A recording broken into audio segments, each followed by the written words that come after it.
desde la eternidad. Por tu palabra todo hecho fue. Las cosas que creaste revelan tu obra y todo tú lo hiciste para que podamos ver. Glorioso eres, Jesús, el mayor de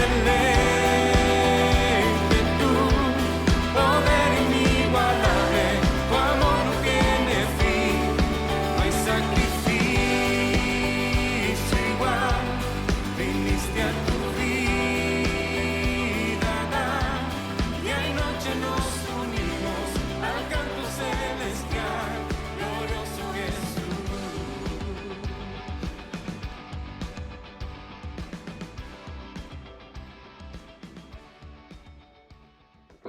Bien, hermanos, vamos a comenzar este estudio y está dentro de la temática que teníamos el domingo en la predicación, donde como complemento de la predicación que compartió nuestro hermano Jorge, del diálogo que tiene Jesús con Nicodemo, es un diálogo, como decíamos, un diálogo lleno de amor, de gracia y de verdad. Es un diálogo que quizás a nosotros nos pueda llamar la atención en muchos aspectos. Y quisiéramos que recordáramos aquello donde debía estar centrado el mensaje central, pero nosotros inclusive en el mismo sermón tomamos algunos versículos antes y hoy día también los vamos a tomar para poder vincular el sentido que tiene, particularmente aquel versículo que es el versículo lema del pueblo evangélico, el versículo 16 del capítulo 3.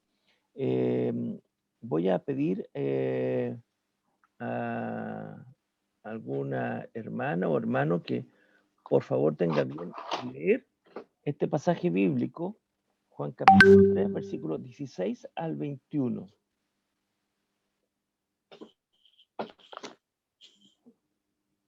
¿Quién por favor lo lee? Pastor, ¿lo leo? ¿Sí? Ya dice, porque de tal manera amó Dios al mundo, que ha dado a su Hijo unigénito para que todo aquel que en él cree no se pierda, sino que tenga vida eterna. Porque Dios no envió a su Hijo al mundo para condenar al mundo, sino para que el mundo sea salvo por él. El que en él cree no es condenado, pero el que no cree ya ha sido condenado, porque no ha creído en el nombre del unigénito Hijo de Dios. Y esta es la condenación, que la luz vino al mundo, pero los hombres amaron más las tinieblas que la luz, porque sus obras eran malas. Porque a todo aquel que hace lo malo aborrece la luz y no se acerca a la luz, para que sus obras no sean reprendidas. Pero el que practica la verdad viene a la luz, para que sea evidente, 21, que sea manifiesto que sus obras son hechas en Dios. Gracias, hermana Vila. Este texto es el texto que nosotros conocemos, quizás lo hemos visto en reiteradas ocasiones, y yo quiero que veamos un poco esta escena para que nos imaginemos este relato, pero comenzando en el versículo 13 de nuestras Biblias. Había un fariseo llamado Nicodemo, judío influyente. Este vino a él de noche y le dijo: Rabí, sabemos que eres maestro, que ha venido de Dios, porque nadie puede hacer estos milagros que tú haces si no está Dios con él. Respondió Jesús y le dijo: de cierto te digo, que el que no naciere de nuevo no puede ver el reino de Dios. Díjole Nicodemo: ¿Cómo puede el hombre nacer siendo viejo? ¿Puede volver a entrar en el vientre de su madre y nacer? Respondió Jesús: En verdad te digo que el que no naciere de agua y del Espíritu no puede entrar en el reino de Dios. Lo que es nacido de la carne, carne es. Y lo que es nacido del Espíritu, Espíritu es. No te maravilles de que te dije, os es necesario nacer de nuevo.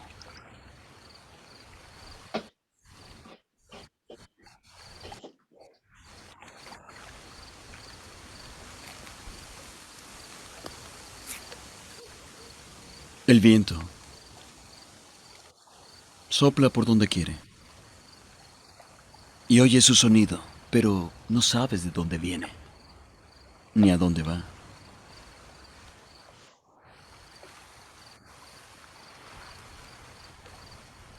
Así es todo aquel que es nacido del Espíritu.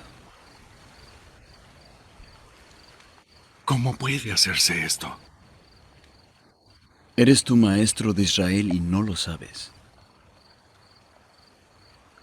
De cierto te digo que de lo que sabemos hablamos y testificamos de lo que hemos visto, pero no recibís el testimonio. Si os he dicho cosas terrenales y no creéis, ¿cómo creeréis si os digo las cosas celestiales?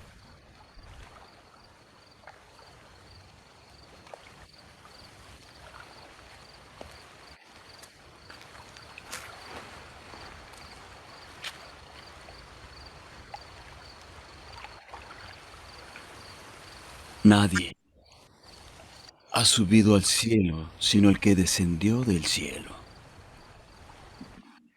el Hijo del Hombre que está en el cielo. Y como Moisés levantó la serpiente en el desierto, es necesario que el Hijo del Hombre sea levantado, para que todo aquel que en él cree no se pierda, mas tenga vida eterna. De tal manera amó Dios al mundo, que ha dado a su Hijo unigénito, para que todo aquel que en él cree no se pierda, mas tenga vida eterna. Porque no envió Dios a su Hijo al mundo para condenar al mundo, sino para que por medio de él el mundo sea salvo. El que en él cree no es condenado, pero el que no cree en él ya ha sido condenado,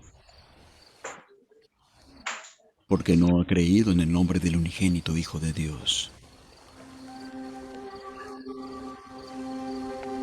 Y esta es la condenación,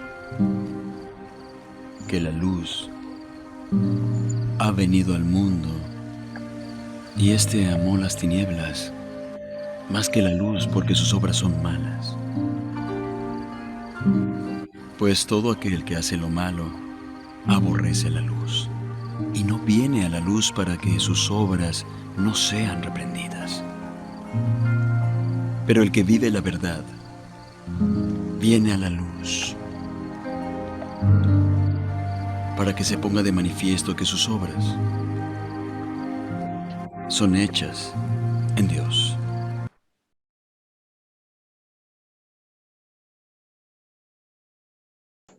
Bien, hermanos, vamos a observar un poco algunos textos que tenemos en el relato bíblico asociados a estos versículos que yo compartí acá, que vamos a relacionar.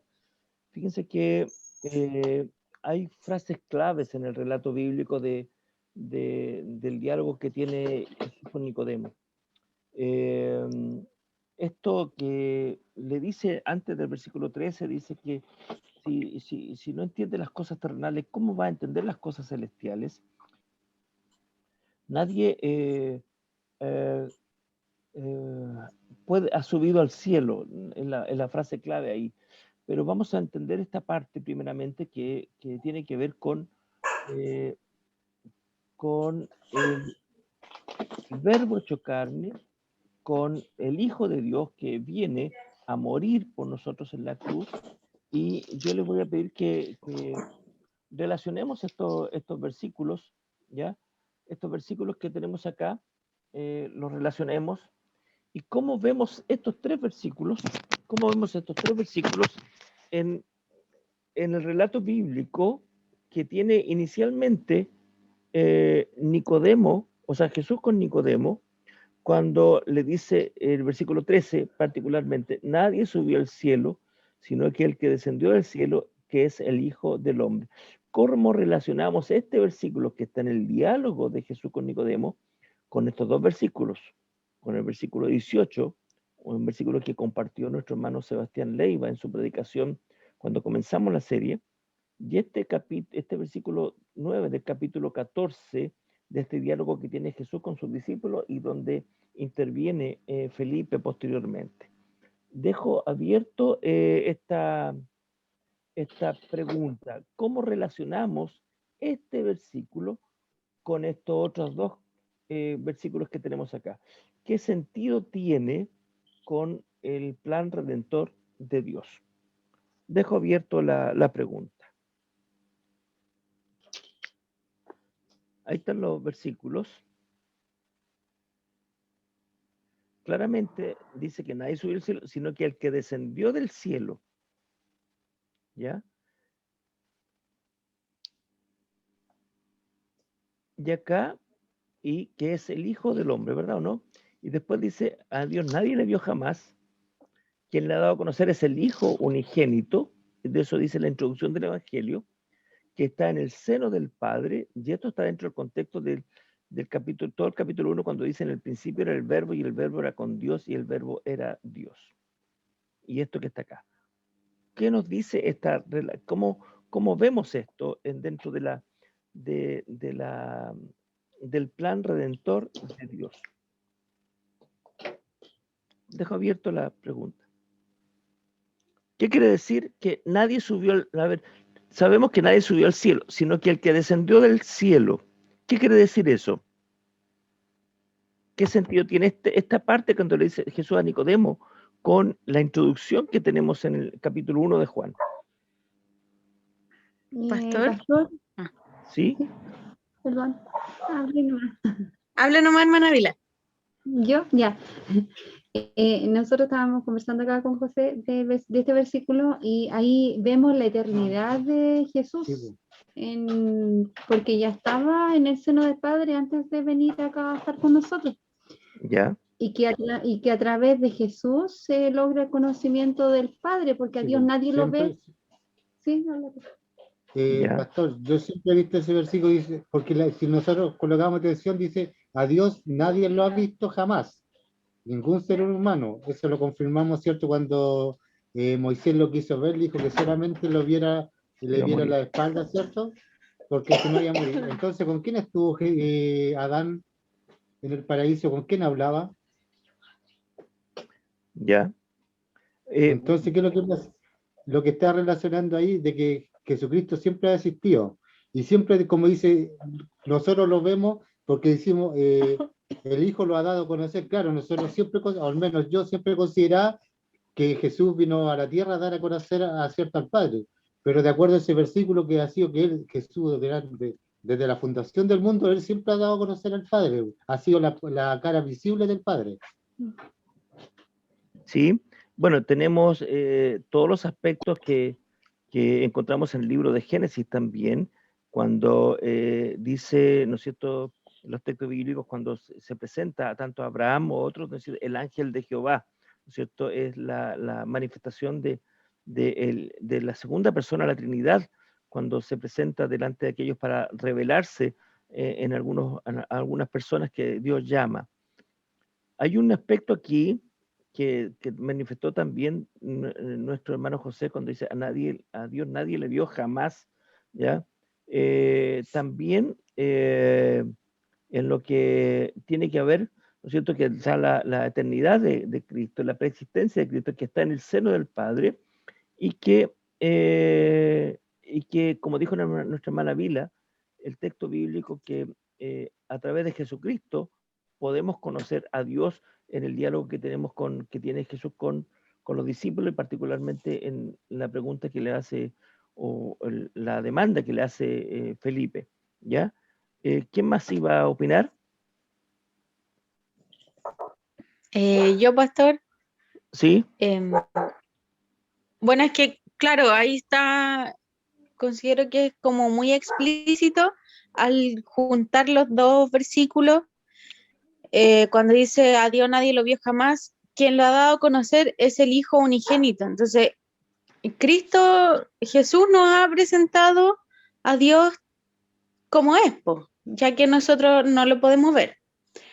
Y después en Juan 14, cuando le dice a Felipe que cómo no, hace tanto tiempo ya que estoy con ustedes y no me has conocido, el que me ha visto a mí ha visto al Padre. Entonces, considero que es súper claro que desde siempre, desde la eternidad, como dice la hermana Ávila, es Jesucristo quien nos muestra al Padre, quien nos muestra a Dios. Ya. Bien, gracias, hermana Isadora. Isadora, mira, miren aquí, hermano, aquí esta clave, el que descendió del cielo ahora, porque con estos otros vimos la relación absoluta, que a través de Cristo conocemos a Dios, que Cristo es desde la eternidad, pero ahora lo que hemos de observar en el capítulo 3 es esta parte que está introducida en el capítulo 1 de Juan, el verbo hecho carne, el que descendió del cielo, que es el Hijo del Hombre. El Hijo del Hombre es el verbo hecho carne, el verbo tomando forma humana. Y ahora, en esta relación que nosotros observamos acá, vamos a comenzar por esta parte, que esta es la clave para todo el aspecto que nosotros necesitamos ahora. A Dios nadie lo vio jamás, pero en el versículo 13 dice, nadie subió al cielo. Nadie subió al cielo del capítulo 13, versículo 13 del capítulo 3. Fíjense que aquí nuestra percepción que pudiéramos tener es que muchas veces se interpreta que, bueno, Dios, la revelación de la palabra y las revelaciones que puedan haber en un momento determinado, etcétera, etcétera. Este texto es claro. Jesús es aquel que Dios envió, ¿ya? Y como dice el texto, dice, Él viene desde lo alto, el que viene de arriba, dice, también lo vemos en el capítulo 3, en la última parte, en el complemento que hace Juan el apóstol, en los últimos versículos del capítulo 3, ¿ya? Ahora, esto significa dos cosas. Primero, que procede de Dios, ¿ya? Que Jesús, que el verbo, que el Hijo del Hombre, procede de Dios. Y esto tiene una estrecha relación con la divinidad de Dios, que es eterna, existe desde antes de la fundación del mundo, existe desde la eternidad, y que subsiste por sí mismo, y está por sobre todo lo que ha sido creado. ¿Por qué? Porque por Él fueron creadas todas las cosas. Ahora, esto para nosotros debe ser una clave fundamental para poder comprender esta doble naturaleza de Cristo, verdadero Dios y verdadero hombre, 100% Dios y 100% hombre. Ahora, por lo tanto, este profeta, como ven algunos, algunos que están en el ministerio de Cristo, en Galilea, en Jerusalén, lo ven como un profeta, y aún en los tiempos nuestros, que de repente ven a este Jesús como solamente como un profeta. Lo que dice claramente este texto bíblico, que Él no procede de la tierra, Él no procede de lo humano, sino del cielo. Por esta razón, por el solo hecho de proceder desde el cielo, de lo alto, y haber estado en la creación, todas las cosas están sujetas a Él. Ahora, el apóstol San Pablo en 1 Corintios capítulo 15 dice, el segundo hombre, que es el Señor, es del cielo. El primer hombre es Adán. El segundo hombre, que es el Señor, es del cielo, dice en 1 Corintios capítulo 15, versículo 47. Ahora, en este sentido, ¿no es cierto? Como procede de lo alto, como procede del cielo, como procede de arriba, como dice la Escritura, está por encima de todo. Ahora, eso es el sentido que tiene el texto bíblico cuando dice, nadie subió al cielo. Ahora, a la trascendencia que esto tiene ahora para nosotros, la trascendencia que esto tiene es que nadie, absolutamente nadie puede adjudicarse alguna revelación de las cosas divinas. Nadie puede decir, sabes, yo recibí una revelación. ¿Por qué? Porque todas las cosas que están reveladas en la Escritura no fueron conocidas por los escritores por haber subido al cielo. Ellos no subieron, ninguno subió al cielo. Les fue revelado por el Espíritu Santo. Les fue revelado porque les fue comunicado. Es más, muchas de estas cosas fueron comunicadas a los apóstoles por el Señor Jesucristo. Y les dijo, el Espíritu Santo, el que él que iba a enviar, le iba a recordar, enseñar y recordar todas las cosas que él les había enseñado. Esto es el sentido práctico que tiene ahora. Es decir, no hay revelación ahora a un hombre de decir una nueva revelación, sino que toda la Escritura y cualquier cosa que Dios pueda mostrarnos está sujeto a la Escritura, debe ser siempre comprobado con la palabra, confirmado con la palabra del Señor. Ahora, lo segundo de esto es que dice, fíjense, el texto bíblico que yo compartí, que es de la Reina Valera contemporánea, no está idénticamente igual como está en la Reina Valera 60.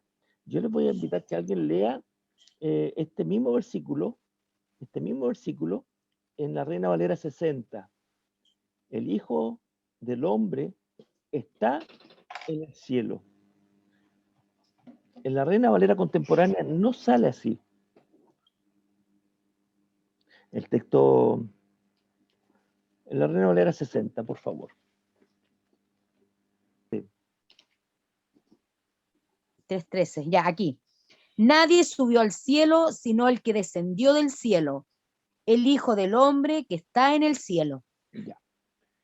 Gracias, hermana Sandra. El texto bíblico que compartimos al comienzo no dice el Hijo del Hombre que está en el cielo, dice el Hijo del Hombre y termina. Los manuscritos más antiguos no dicen el Hijo del Hombre que está en el cielo, dicen el Hijo del Hombre.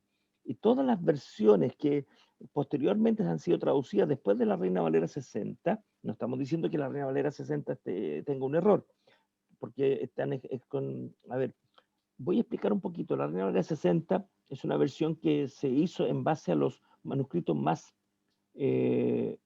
mayoritarios que en un momento determinado se encontraron, y ahí estuvo trabajando Casiodoro de Reina. Entonces, en ese tiempo había muchos escritos, manuscritos, con notas al margen que se iban traspasando de generación a generación por los escribientes, por los escribas, diríamos así, donde sacaban, por los copistas, mejor dicho.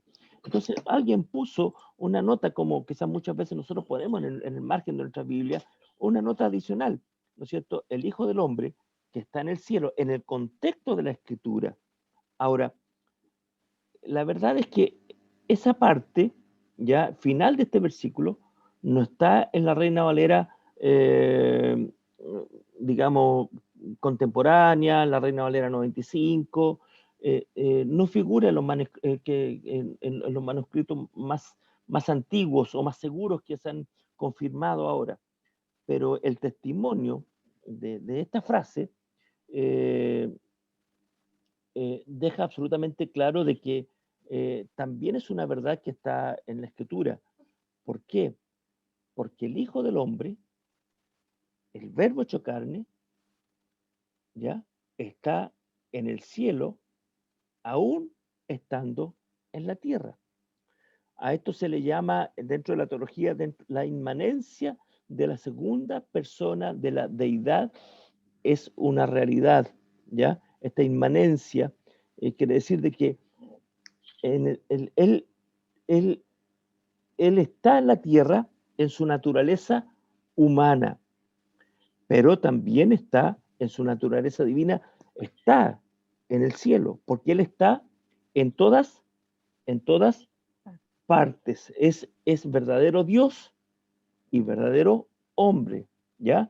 Eso es, por eso que, para aclarar un poco, ¿por qué la Reina Valera dice que está en el cielo Y las últimas versiones que pudiéramos tener nosotros, no dice está en el cielo, pero confirma, porque el mismo versículo, el versículo 18 de Juan 1, ¿quién lo lee, por favor? Juan 1, versículo 18. Juan 1, 18. A Dios nadie le vio jamás. El unigénito Hijo que está en el seno del Padre, Él le ha dado a conocer. El unigénito Hijo que está en el seno del Padre. Está en el seno del Padre. Por lo tanto, esto sí está en los manuscritos más antiguos. Por lo tanto, esto confirma la expresión que pudiera haber sido añadida por los copistas en los textos bíblicos de la Escritura. Ahora, volvamos para entender el mensaje para entender el mensaje de Juan 3:16. De tal manera amó Dios al mundo, ¿verdad o no? Que dio a su Hijo unigénito. Esta ilustración que hace Jesucristo cuando le dice que así como Moisés levantó la serpiente en el desierto, así también es necesario que el Hijo del Hombre sea levantado para que todo aquel que en él cree no se pierda, sino que tenga vida eterna. Esta ilustración que Jesús hace, así como Moisés, está en el libro de Números, capítulo 21, versículos 4 al 9. Yo la veo que alguien lo lea, por favor. Números 21, del 4 al 9. ¿Quién lo lee, por favor? Números 21, del 4 al 9. Después los israelitas partieron del monte Or en dirección al Mar Rojo para rodear la tierra de Edom, y en el camino el pueblo se desanimó y murmuró contra Dios y contra Moisés. ¿Para qué nos hiciste salir de Egipto? ¿Para hacernos morir en este desierto? No hay pan ni agua, y ya estamos hartos de este pan tan liviano. Entonces el Señor mandó serpientes venenosas entre el pueblo para que los mordieran, y muchos del pueblo de Israel murieron. Y el pueblo fue a ver a Moisés y le dijo: hemos pecado al murmurar contra el Señor y contra ti. Ruégale al Señor que nos quite estas serpientes. Y Moisés oró por el pueblo, y el Señor le dijo a Moisés: haz una serpiente como esta, y ponla en un asta. Todo el que sea mordido y la mire, vivirá. Moisés hizo una serpiente de bronce y la puso sobre un asta. Y cuando alguna serpiente mordía a alguien, si miraba a la serpiente de bronce, seguía con vida. Y así como Moisés levantó la serpiente en el desierto, así también es necesario que el Hijo del Hombre sea levantado, para que todo aquel que en él cree no se pierda, sino que tenga vida eterna. Ya. Tuvimos las dos lecturas. Fíjense que cuando Jesús ilustra esto, no solamente el hecho de la serpiente que sea levantada, no solamente que la serpiente fue levantada y los que miraron la serpiente fueron sanados, no solamente es el hecho de que, no es solamente el hecho de que, no es solamente el hecho de que esto ocurriera en el pueblo de Israel, que el Señor hiciera le dijera que construyera o fabricara esta serpiente de bronce o cobre, porque hay toda una discusión con respecto a eso, sino porque aquí hay algo que es tremendamente importante tener en cuenta. Este pueblo se rebeló, había sido liberado de la esclavitud de Egipto, pero no le pareció que pudieran estar, que el hecho que comieran, de estar ahí comiendo del pan, del maná que Dios le había dado, etcétera, etcétera. Ellos reclamaron contra eso y Dios los castigó, vieron las consecuencias de eso, y ante eso experimentaron esta situación de las serpientes venenosas, como dice las versiones más modernas. La Reina Valera 60 dice serpientes ardientes. Hay toda una explicación para esto. La palabra es saraf, que significa literalmente ardiendo, y como ejemplo para entender esta idea, es una forma figurativa, pero también se refiere literalmente a usar, porque esta palabra aparece en otros textos bíblicos, esta misma palabra saraf aparece para las serpientes, como serpiente, ¿ya? Y también se traduce como venenosa. Ahora, algunas interpretaciones para esto han indicado que la palabra, ¿no es cierto?, en vez de decir, ¿no es cierto?, serpientes venenosas, la dejaron como serpientes ardientes, como la Reina Valera, ¿ya? Se refiere claramente a lo que se produce producto de la mordida de ella, ¿no es cierto?, en la inflamación, en el cuerpo, en la piel de la persona, ¿no es cierto?, y produce una alta temperatura, una alta fiebre. Por tanto, en ese sentido también puede decir, ¿no es cierto?, que se refiere a estas serpientes ardientes. Por lo tanto, cuando Moisés intercede por el pueblo, recibe esta instrucción de hacer una serpiente de bronce o de cobre, ¿no es cierto?, que tenga estas mismas características, que sea identificada con este mismo tipo de serpiente, que eran serpientes venenosas, ¿ya? Y todo aquel que era mordido por esta serpiente y podía mirar la serpiente de bronce, sería sanado. Ahora, esto hay que tener cierta precaución. No es que el hecho de que la serpiente pudiera tener un poder determinado, sino que él partía por el reconocer que ellos habían pecado, ¿no es cierto? Y en segundo lugar, mirar, ¿no es cierto?, hacia la serpiente en el sentido de que solamente Dios podía sanarlo. Por lo tanto, hay un aspecto simbólico y figurativo para entender, ¿no es cierto?, que es el poder de Dios el que sana. Porque por otro lado, la serpiente es un animal inmundo y también la serpiente representaba también en muchas otras, en los países paganos, representaba tipos de dioses y también idolatría, ¿ya? Idolatría. Así que por eso, cuando Jesús ilustra esto, tiene el sentido de que la causa del pecado es lo que lleva a la condición del hombre a estar en condición de muerte. Y Jesucristo, y el mirar a Jesucristo, ¿no es cierto?, lleva a la condición y la transformación de vida. Ahora, este texto, porque de tal manera amó Dios al mundo, que ha dado a su Hijo unigénito para que todo aquel que en él cree no se pierda, mas tenga vida eterna, es el texto, diríamos, como lo dijimos el domingo, es el texto, diríamos, lema del pueblo evangélico. Pero hay algo que quiero que pudiéramos ver. Hay varias frases claves en esto. ¿Ya? Porque de tal manera amó Dios al mundo que, ya, la forma literal de esto, de traducirlo, es que porque así amó Dios al mundo. Es una forma de, en el sentido positivo, por supuesto, ¿eh? Pero es en la literatura, en la forma literaria de los textos antiguos, tanto del Antiguo Testamento como del Nuevo, hay formas literarias que para nosotros pudieran ser una exageración, pero el sentido de énfasis, la traducción literal dice, porque así amó Dios al mundo, de tal modo que fue capaz de, esa es la idea, ¿ya? Porque así amó Dios al mundo, ¿ya? Yo le voy a pedir que alguien lea el versículo 17 de Juan 3. Estas son las frases claves de este versículo 16. Juan 3, 17. ¿Yo? ¿Ya?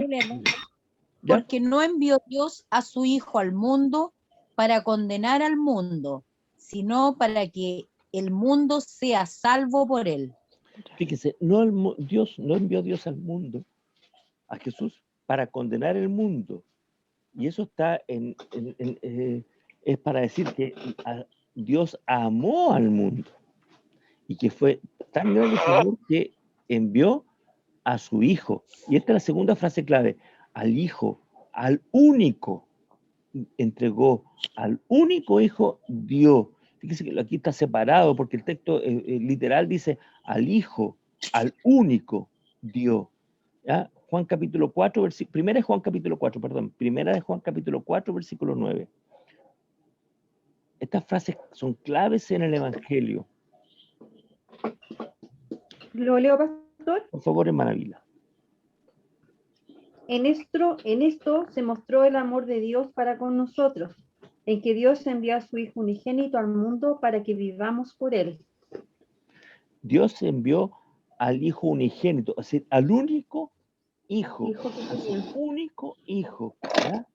A su único Hijo, para que todo aquel que creyendo, el que cree, porque lo literal dice creyendo, ¿ya?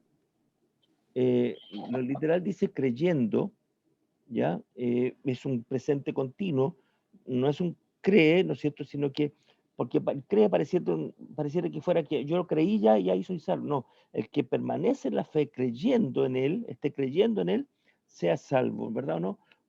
Hechos 16, 30 y 31. Para ver aquí un testimonio de este hecho de la fe. Hechos 16, 30 y 31. ¿Quién lo tiene, por favor?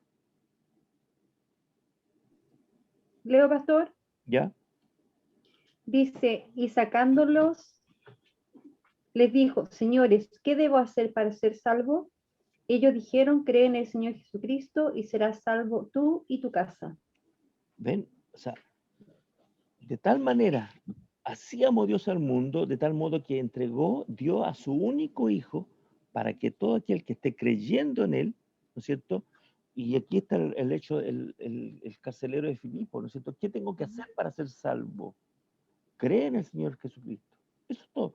Cree en el Señor Jesucristo y serás salvo, ¿verdad o no? Las dos partes finales, ¿no es cierto? Dice, para que todo aquel que cree o esté creyendo en él no se pierda, dice la Reina Valera 60, no perezca. Esa es la idea de no perezca. Juan 3:36. Juan 3:36.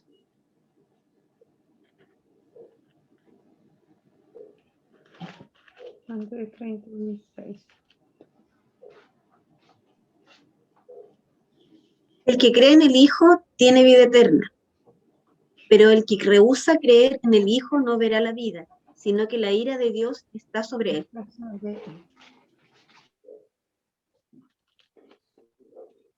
¿Está en silencio, pastor? Daniel, ¿lo lee de nuevo, por favor? Sí. El que cree en el Hijo tiene vida eterna, pero el que rehúsa creer en el Hijo no verá la vida, sino que la ira de Dios está sobre él. Iba a activar la cámara. La ira de Dios está sobre él, dice. Entonces, para que todo aquel que él cree no perezca. No. Habla de un presente y la ira de Dios está sobre él, dice Juan 3:36. ¿Ya? Juan 3:36. Sino que tenga vida eterna, dice la parte final, Juan 3:23. ¿Alguien lo lee? ¿Ah? Romanos 3. Romanos 3:23, perdón. 23. Dice, por cuanto todos pecaron y están destituidos de la gloria de Dios. Por lo tanto, esta frase, este texto bíblico, Juan 3:16, tiene, estas son las frases claves y están confirmadas en el Nuevo Testamento por muchos otros versículos. Y este es el centro del Evangelio. Aquí es como que está condensado todo el Evangelio en Juan 3:16. Y está confirmado por estos versículos y por muchos otros versículos en el Nuevo Testamento. Vamos a ver aquí el video, dos relatos cortos del libro Los Hechos de los Apóstoles.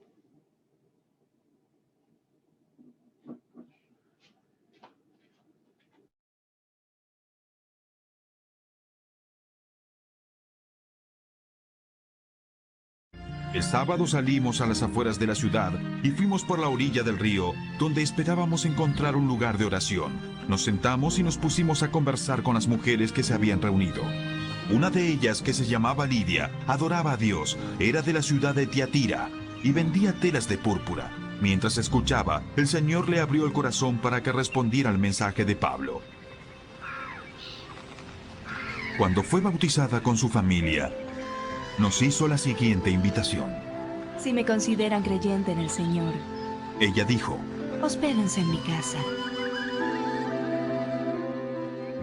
y nos persuadió.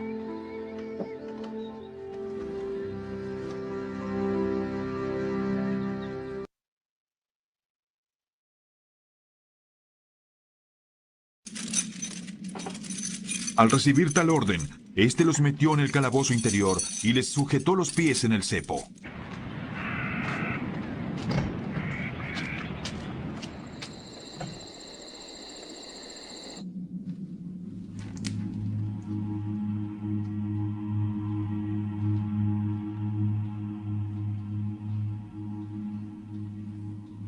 A la medianoche, Pablo y Silas se pusieron a orar y a cantar himnos a Dios, y los otros presos los escuchaban.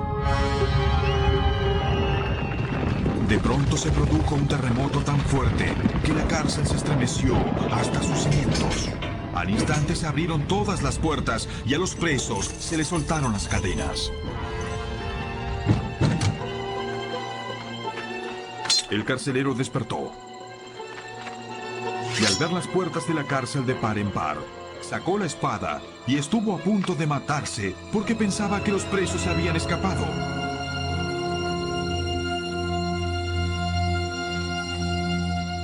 Pero Pablo le gritó: ¡No te hagas ningún daño! ¡Todos estamos aquí!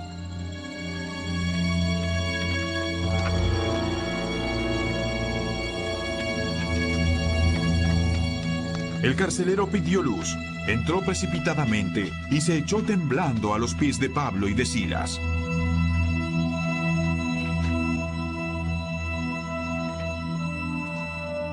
Y luego les preguntó: Señores, ¿qué tengo que hacer para ser salvado? Le respondieron: Cree en el Señor Jesús y serás salvado.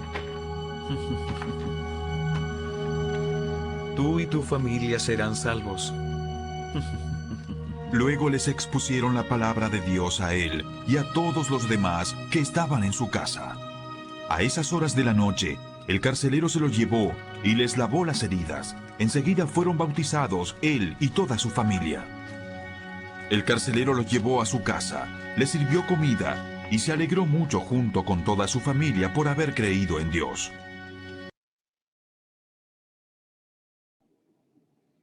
Dos relatos bíblicos. Lidia, la vendedora de púrpura, un relato que es simple, no hay mucha profundidad en el texto de cómo ocurrieron muchas cosas. Así lo relata el libro Los Hechos de los Apóstoles, en el capítulo 16, que aparecía ahí en el mismo video. Pero sí hay un efecto en la conversión.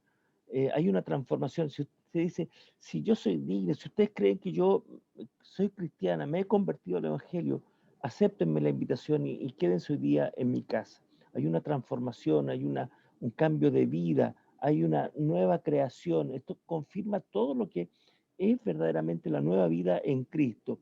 Y el tema del carcelero de Filipos también es un relato que también es conocido, que ante el temor que él tenía, porque el castigo romano decía de que a un carcelero, si se le escapaban los presos, él pagaba con su vida. Por lo tanto, esto tenía un costo tremendamente alto. Por lo tanto, cuando Pablo lo detiene en su intento de quitarse la vida, él ve que efectivamente ninguno de los presos había escapado.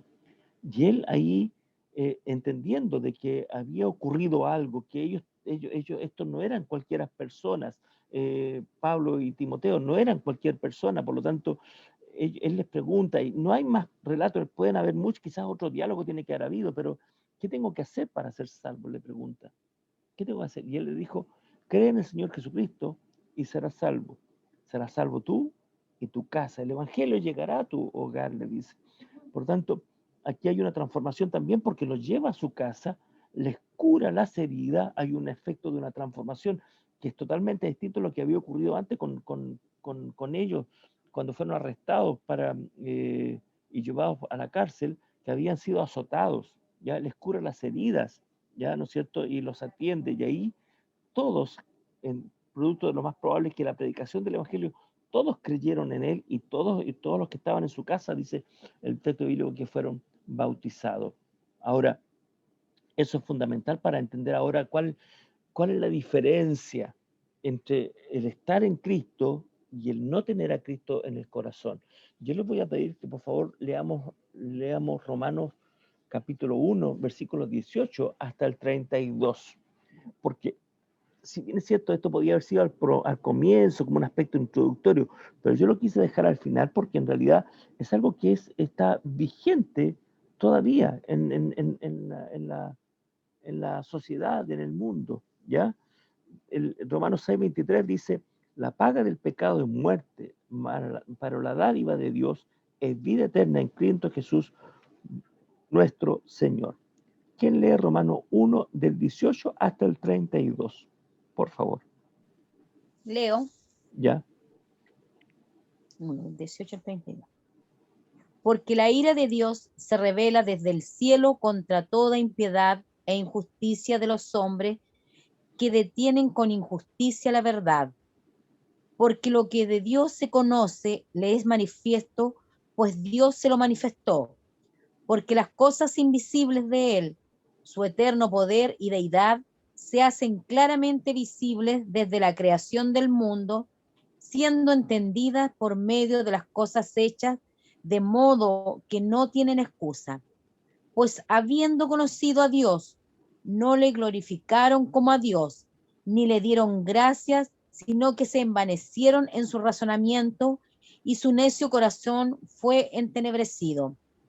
Profesando ser sabios, se hicieron necios, y cambiaron la gloria de Dios incorruptible en semejanza de imagen de hombre corruptible, de aves, de cuadrúpedos y de reptiles.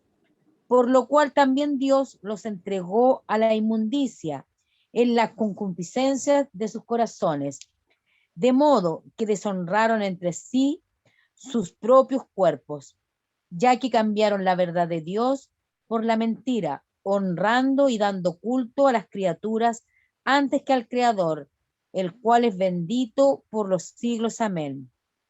Por esto Dios los entregó a pasiones vergonzosas, pues aún sus mujeres cambiaron el uso natural por el que es contra naturaleza.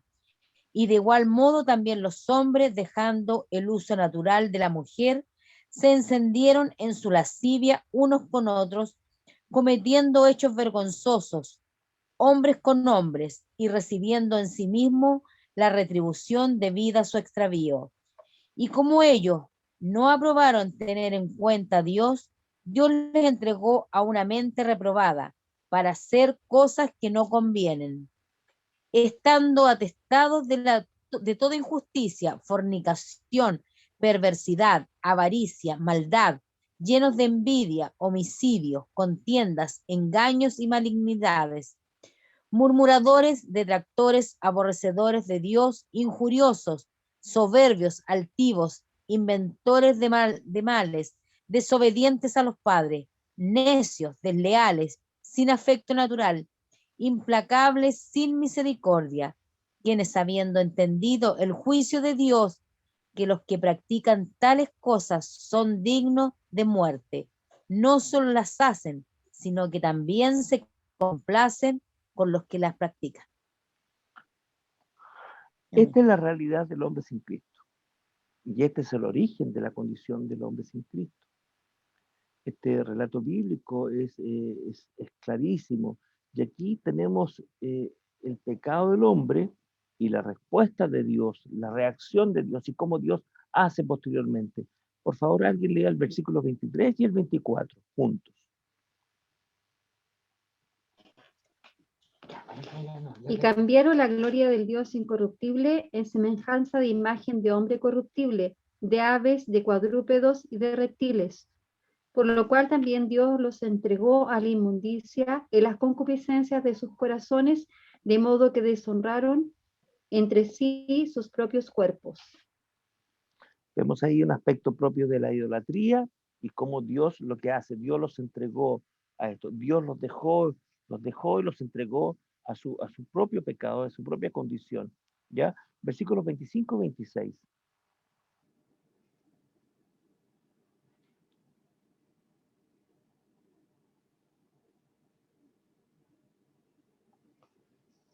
Ya que cambiaron la verdad de Dios por la mentira, honrando y dando culto a las criaturas antes que al Creador, el cual es bendito por los siglos. Amén.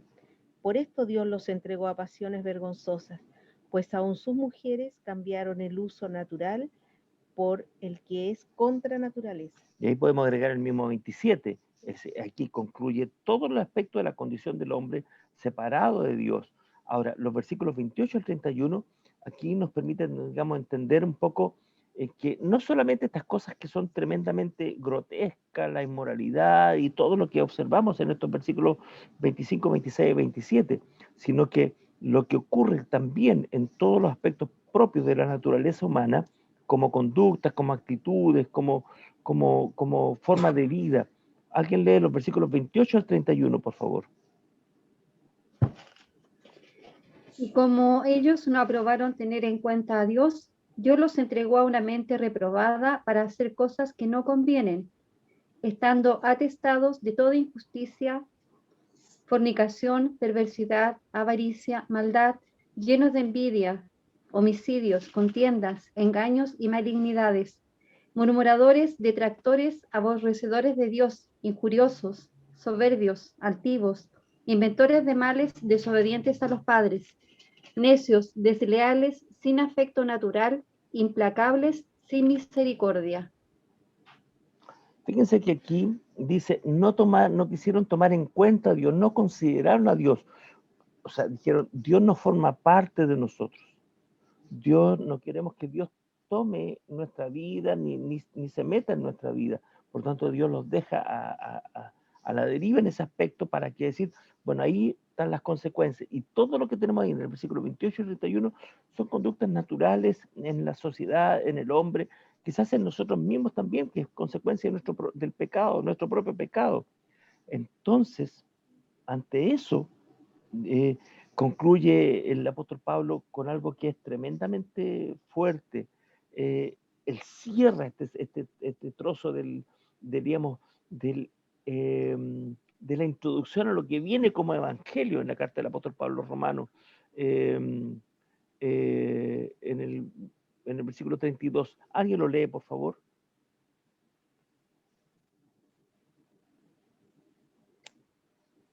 Quienes, habiendo entendido el juicio de Dios, que los que practican tales cosas son dignos de muerte, no solo las hacen, sino que también se complacen con los que las practican. Bien, fíjense que aquí está el tema de dos aspectos. Uno es todo lo que vemos entre el versículo 25 y 26, o desde el versículo 23 en adelante, pero particularmente el versículo 26, más todo lo que tenemos en el versículo 28 hasta el 31, todo esto es como decir, bueno, esto es lo que hay en el hombre sin Cristo, en el ser humano sin Cristo. Pero dice, en esta realidad, en el versículo 32, dice que no solamente los que las practican, sino que aquellos que en alguna medida se desentienden de ellas como, bueno, como algo normal, y en algunos llegan al grado de, dice, se complacen en quienes las practican. Entonces, el tema no es solamente el hacer, sino que el no entender de que todo esto es lo que ha separado al hombre de Dios y es lo que ha traído como efecto la manifestación del amor de Dios de enviar a su Hijo Jesucristo a morir por nosotros en la cruz. Por muchos, por todos aquellos que el Señor ha escogido y está llamando y ha llamado, que quizás muchos en su vida estuvieron en estas mismas condiciones que se revelan en el Evangelio de Juan capítulo 1, desde el 18 en adelante. En la manifestación del amor de Dios es tan grande, que esto que a nosotros nos parece extremadamente grotesco, lo último, el amor de Dios también está manifestado para ellos, como lo fue también para nosotros. Así que fue necesario, así como fue necesario que la serpiente fabricada por Moisés y levantada en un asta para que los judíos hebreos que eran mordidos por la serpiente y miraran la serpiente de bronce y fueran sanados, así también todo aquel que mira a Cristo es sanado por su muerte en la cruz de sus pecados, de la condenación que pesa sobre el hombre.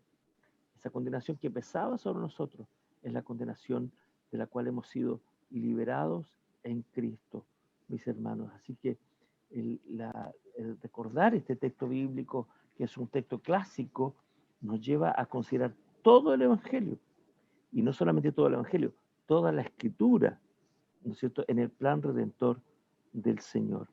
Así que ese es el estudio que compartimos hoy día. Que el Señor nos bendiga y nos ayude a comprender la palabra del Señor.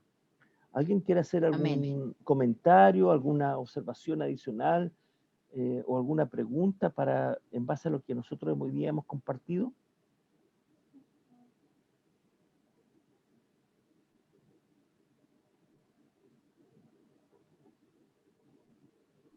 Pastor. Sí. Hola, ¿cómo está? Pedro Pablo. Pedro Pablo, sí. Nada que, bueno, quizás no es muy centrado en todo el mensaje que hemos estado hablando, pero sí me llama mucho la atención cuando Jesús le muestra a Nicodemo y se compara a él con la historia de la serpiente. Y eso me llama un poco la atención, ese hecho de que sea una serpiente. No sé si tendrá una implicancia o es insignificante. Hay dos cosas que están en el Antiguo Testamento para este efecto, que en realidad a veces provocó mucho conflicto. Uno, que la serpiente, como dije antes, es un animal inmundo. En segundo lugar, es un animal de la cual también es un símbolo también de idolatría, del paganismo. Pero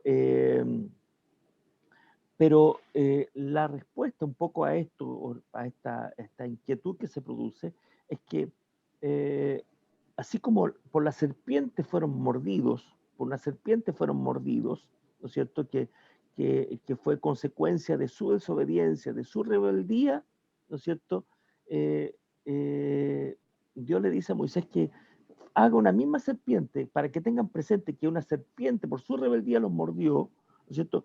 Miren una serpiente para que sean sanados y tengan presente de que la serpiente, como consecuencia de su desobediencia, su pecado, los mordió, y donde muchos israelitas, muchos hebreos o israelitas murieron por causa de ello. Y es dejar clavado en ellos, en la mente de ellos, que en realidad la desobediencia es la que los lleva a la muerte. La rebeldía lo que los lleva, más allá si qué tipo de serpiente los mordió, es su rebeldía y es su desobediencia es lo que los lleva a la muerte. Por lo tanto, hace ese nexo de esa manera para dejar internalizado en ellos de que no se olviden de eso, ¿ya? No se olviden de eso. Y por eso que cuando Moisés dice, así como la serpiente fue levantada, o sea, un aspecto simbólico, porque es un aspecto, la palabra ardiente es un aspecto también figurativo, que también se usa para la palabra serpiente, pero también ardiente, como serpiente ardiente, pero también implica un aspecto figurativo. Así como la serpiente fue levantada, así va a ser necesario que el Hijo del Hombre sea levantado, dijo. Y tenemos tres aspectos del aspecto de ser levantado Jesucristo. Primero, fue levantado en una cruz, para ser clavado en una cruz. Segundo, fue levantado de la tumba en su resurrección.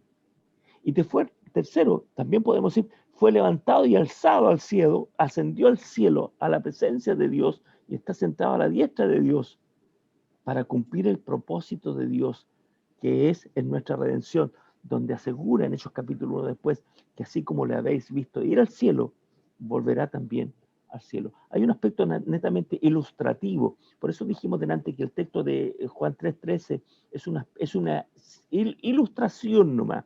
Y el aspecto de Hechos números 21, 4 en adelante, es un aspecto simbólico para considerar de que la desobediencia trajo la serpiente trajo muerte. Y la muerte es vencida por medio de el mirar, ¿no es cierto?, en arrepentimiento, mirar hacia el cielo. Dice, fabrica la serpiente y pon lana y levántala. Y fue levantada, no solamente no quedó a la altura de ellos, fue levantada, fue alzada para que su mirada fuera puesta hacia el cielo, en ese aspecto. Hay mucho aspecto simbólico en ese aspecto de la serpiente ahí, que quizás hay varias explicaciones, inclusive aquello con respecto a la serpiente ardiente, si alguna, por eso yo mencioné solamente el tema de que como ardiente también se traduce el aspecto que por su fiebre, la inflamación que producía, la fiebre que producía en aquel que mordía y que posteriormente moría, ¿no es cierto?, tiene ese aspecto ardiente, aunque las versiones posteriores simplemente dijeron como serpientes venenosas. Como Adán y Cristo también, uno mejor y mayor. Como también aspecto tipológico, ¿no es cierto?, como Adán y Cristo, uno mayor, ¿no es cierto?, y mejor, ¿no es cierto?, como Adán y Cristo. Exacto. Terminamos para orar al Señor.